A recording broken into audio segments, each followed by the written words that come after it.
Hey, what's up guys? Welcome back to the channel, and it is a beautiful morning to go out and run, and I'm just in the midst of my marathon prep, and one of the biggest things that is neglected is the actual warm-up or preparation before you run. So I've already foam rolled, I've already done my massage gun, I've already done some of my mobility work. Now I want to do some strengthening of the ankle and hip. So this is where I'm going to do my activation prep. Now I have a stretch band, a full stretch band. Anything can work from Everlast Canada. I absolutely love this, and I always start with my ankles. And the reason being, when you go outside, and as you can see, I am dressed for the weather. It is absolutely frigid out here in Toronto, Ontario, Canada. And that also means there's a lot of snow on the ground, a little bit of ice, a lot of debris. So I need my ankle to be prep, primed, and ready to go for the rigors of the run. So I want to stimulate that ankle, and I want to make sure it's strong in all planes of motion.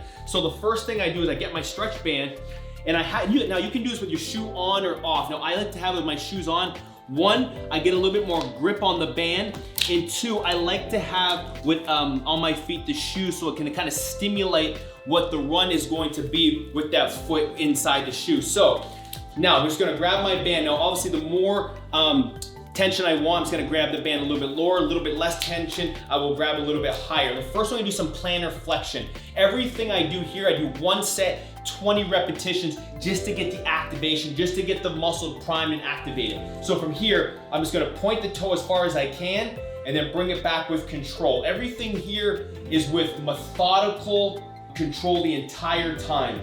I do it with a sense of perfection, form, and technique throughout the entire duration of each and every movement. And this is gonna really warm up my calf, and I have it just at the midfoot here as I would strike the ground. So I'm really gonna feel that ankle. And the slower you go, you notice how my ankle shakes a little bit. That's just the body and that foot just preparing itself and activating those muscles. Once I do 20 repetitions, I'm gonna take the band, and now I'm gonna do Eversion. So I'm gonna put one foot on the band, lift my leg up, really hold just below the knee. Now with control, I'm gonna have my foot turn outwards, bring it back in, nice and control inwards. So that is Eversion. So now I'm just working the movement with the band adding tension. So when I push my foot outwards, I really feel it in my anterior tibialis, which is a muscle that's often neglected and not really used a lot in your strength training when you're doing a lot of your drills, which you should be working, because that will help reduce the injuries of shin splints, and you want to have that nice and strong. From there, I'm going to keep my hand right where it is, and now I'm going to do dorsiflexion. Now you don't want to go too far down because the band will then slip off. So you want to go a little bit into pronation, but you want to get a lot of dorsiflexion as high as you can. And again, anterior tibialis, that was going to light up 20 repetitions. And that's working that whole ankle complex. Remember, when your foot strikes the ground, anywhere from 2 to 5 times your body weight is being absorbed through the entire foot all the way up the kinetic chain. So you want to make sure that this foot is ready to go to strike the ground with control and be able to absorb your sprints or just runs in general. The last one we're gonna do is gonna do inversion. So I'm gonna take the band, I'm gonna put it to the opposite foot, take my leg, put it up and over, put the band inside here, bring my foot over, and then I'm gonna use the resistance pulling down as I drive up into inversion. Again, I'm gonna feel it all throughout the ankle, the calf, and it's a phenomenal movement to really hit all the planes of motion that I need to be successful to activate the muscles for my run. Once I finish all those, I'm gonna do both legs. Then I'm gonna do my glute activation series. All I'm gonna do is I'm gonna take a loop band, I'm gonna put it around the ankles. I'm gonna go onto one leg, so I'm gonna get my head, hip, knee, and ankle all in alignment. Take the opposite leg, pick it up, bring it to abduction, bring it back in nice and control. And now what I'm doing here is I'm working on balance, stability and full body control. And this anchored leg is gonna be the leg that really feels that glute firing. Now, obviously this one is as well, but this anchored leg has to work a little bit harder because of stability and balance. And you really wanna kind of grab the foot into the ground, really grab it and anchor yourself. I'm gonna do 20 repetitions. Once I'm done 20 repetitions, I take my leg out.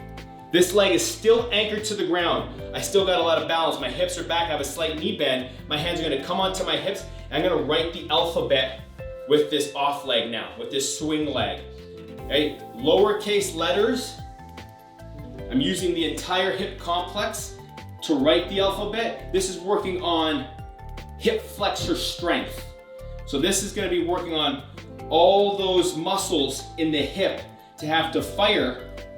So you're not only working now balance and stability and this leg and all that glute, but now you're working on the hip flexor muscles. So I'll do both legs. Once I finish both legs, the last exercise before I go on my run, I do my adductors. So we did ankles, we did glutes and hips, we did core when we're standing up doing the balance work, and now I'm gonna point my toe towards the ceiling, bring this leg in, so now it gets a nice deep stretch in the back of the hip. I bring my leg in, and now I'm gonna bring my leg up as high as it can go, and I got 20 repetitions. And I'm just working the inner groin, the adductors. I'm firing those muscles up for my run. So give that entire series a try. It takes no more than 8 to 10 minutes, but trust me, it's gonna be well worth it. When those muscles are firing and they're stimulated and they feel absolutely incredible, because when you're out there, you do not want any chances of injury or missteps or something not firing properly. So we wanna make sure that that kinetic chain is just primed and ready to go for the run. See you guys out there.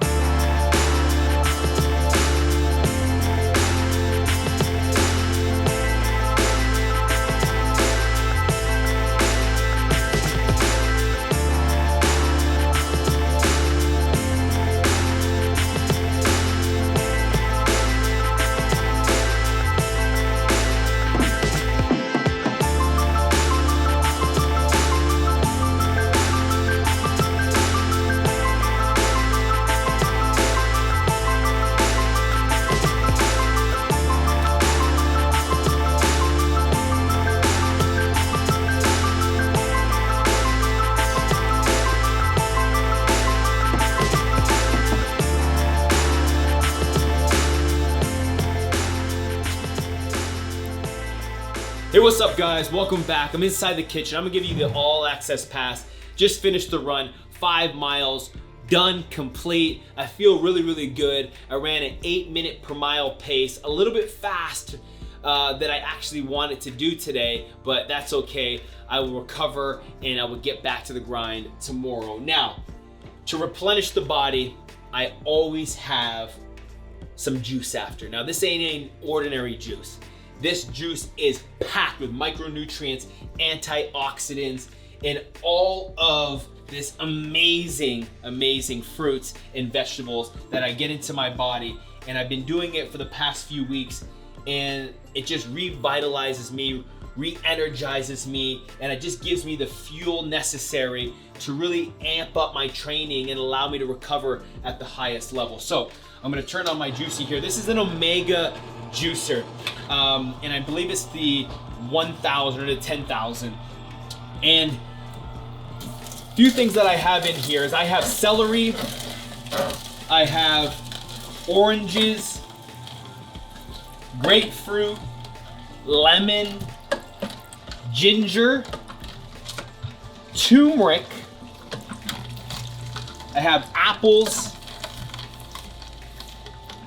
and right there you can see it's just packed with vitamins, minerals, antioxidants, micronutrients, everything that your body needs to just fully recover.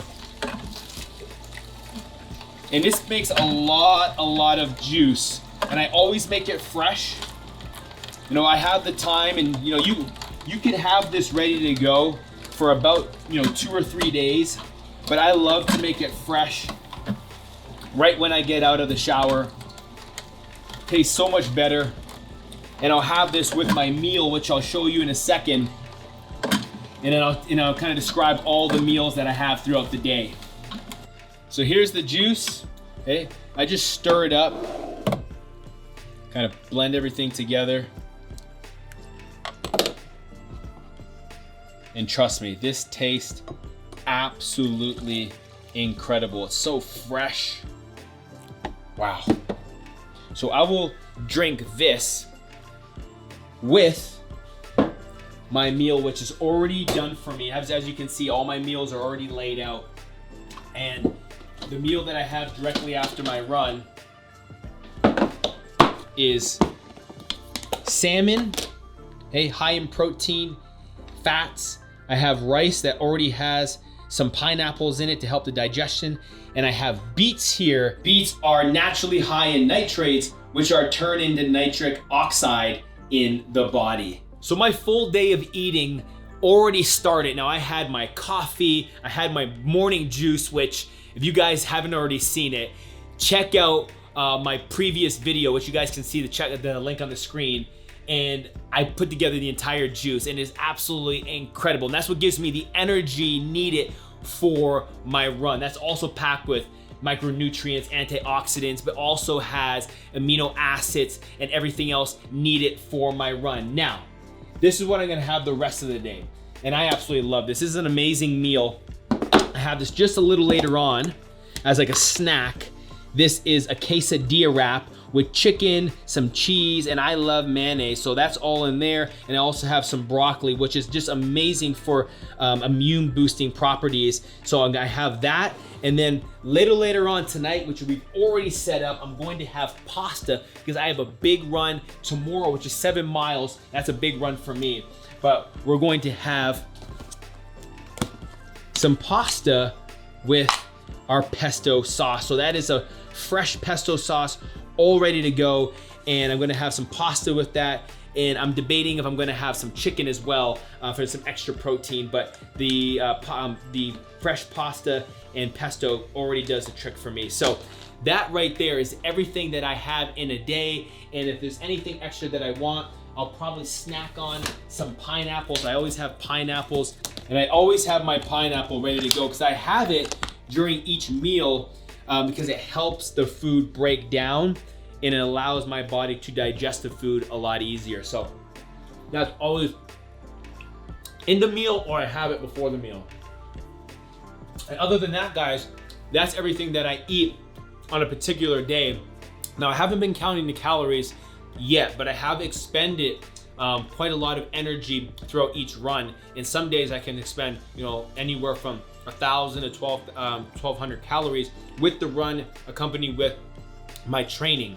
So soon I'm going to get on an even stringent diet where I'm actually going to start counting the calories, and I'm going to start taking out foods that I know my body doesn't do well with. So I've done a food sensitivity test, which you guys can also see on the screen here. And what it told me was that things like gluten, dairy, my body really has a hard time digesting. So I will be taking out a lot of the gluten out of my food plan, and I'm going to be just putting a lot more food into my diet that is going to give me a lot more energy and won't cause any inflammation in my body, which will decrease me from recovering faster. So when I get onto that, which in a couple of weeks, I'm going to start implementing that into my diet. Right now, I'm eating well, but we can eat even greater if we want greater success. So right now, I'm just getting myself fine-tuned into the food, and then I'm going to condense it and make it even finer.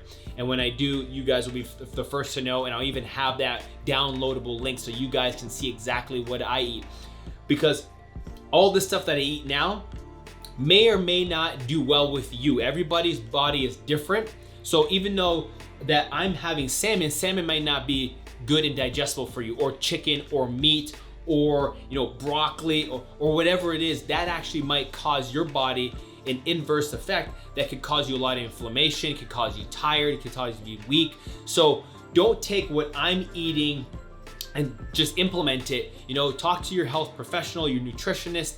They can give you a better outlook. I've done urine, stool, and blood samples that have allowed me to kind of break down my diet and allow me to know exactly what I can and cannot eat to allow me to really hit my peak potential and my ceiling of, you know, my greatest self. So I'm planning to really ramp up to that. I don't want to just go cold turkey. So we start to implement some of the good foods, and then I slowly take away those things that I was eating before that's causing a little bit of inflammation. Once you start to feel great, if you started adding back in wheat or dairy, you will really feel the effects. Like I'd wake up and my hands would be swollen, my feet would be swollen just from adding those things back in. You know, like almonds and oranges, things like that have over time caused me some effects that my body just couldn't handle, and we've added it back in over time, and they became a little bit more accustomed to my body accepting it. So these are some of the things that I take,